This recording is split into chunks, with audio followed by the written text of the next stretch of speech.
Now, we're going to be working on drawing faces today, and I know that that is not an easy thing for a lot of people to draw. And what we're going to be covering today is kind of some super basics. I'm not going to be doing super realistic drawings. We're not going to be doing three-dimensionality. What I want to focus on first is getting our proportions right.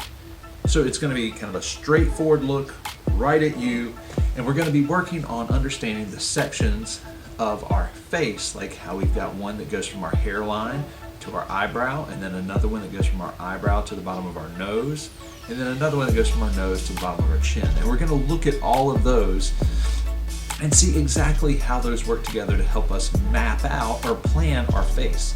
A lot of times we're drawing from our imaginations, so you've got to figure out exactly how to make a face look somewhat realistic just from out of your head.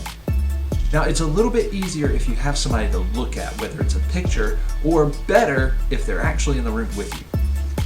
With that in mind, let's take a look at these proportions, and then you can practice on your own from your imagination or with somebody that you can find that will pose for you. All right, let's start simple here. We'll come back to that scale I just drew, but add more to your face, and maybe a nose, or you can add more details, more of everything. Well, actually, no, really, let's draw some more now. Like before, we're going to start with a circle. Now, your face is not an emoji, so try and add a chin. You're not a perfect circle. Go ahead and add that there, even if you're creating something that's out of your imagination. You know, we've got a jaw that comes down off of our cranium, so go ahead and add that.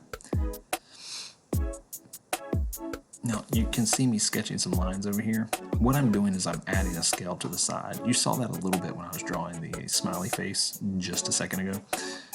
But we can use that same scale when we're drawing more realistic looking faces. Now, to help you out, here's those lines. This top one is going to be our brow, okay? That's going to be where your eyebrows are going to rest. Underneath that, I'm going to put two circles as placeholders for the eye, and even a little swoop there to let me remember, hey, that's where my nose goes. And those two extra swoops are our nares, you know, the little flaps that go over your nostrils. Next up is our mouth. Now, these other lines are lining up with the center of my eyes. Interestingly enough, the edges or the corners of your mouth line up with the center of your eyes, and there are a ton of variety of lip shapes. So again, when you start to customize and create these characters that you're making or drawing other people, pay attention to the shapes. I just added a little bit of extension to my chin there. I noticed it wasn't lining up all the way with my ratio like it should have. Now, ears go from the top of the eyes to the bottom of the nose. Again, ears have different shapes. They stick out a little bit more for other people. Now here, the inside of the eyelids usually start at the edges of the nose. Those nares that we added earlier, they're going to line up with that inside of the eyelid.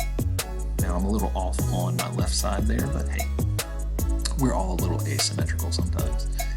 Now I'm going to add those extra circles inside the eyes. One of those circles, the larger one, is going to be for the colored area, your iris, and then the darker center is going to be your pupil. Next up is our eyebrows. There are so many different shapes of eyebrows that you can do here, and also the position that you put them in helps you convey emotion for your characters or your portraits. I know not everybody's going to be a character.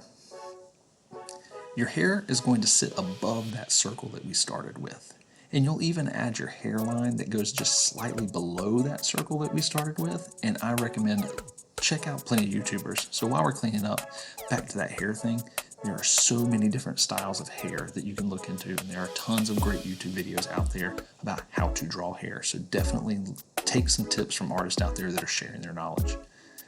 Let's see, keep cleaning up and getting some of those edges taken care of. There's little things you can add like facial hair, glasses, eyelashes, makeup. There's tons of that, but I wanted to focus more on our facial proportions today, and I left out these little simple lines to help me give some detail to my ears. So back to our grid here. You've got three sections from the top of your head, your hairline, to your brow, from your brow to the bottom of your nose, and then from the bottom of your nose down to your chin. We've also got those extra lines that help us line up the edges of our mouth to our eyes and our eyes to our eyelids. Have fun, keep creating. Go ahead and watch this video again if you need to, just to go back. Make sure you pause at certain areas if it helps you. And by all means, I am not the only artist on YouTube. I'm just getting started, and there are tons of wonderful professionals out there that are sharing their knowledge. Join their communities and check out what they are doing to learn more about how to improve your craft and your drawing so that you can keep enjoying and improving yourself. So thanks for hanging out with me. Thanks for watching the video. Don't forget to like and subscribe, and I'll see you in the next video. Bye.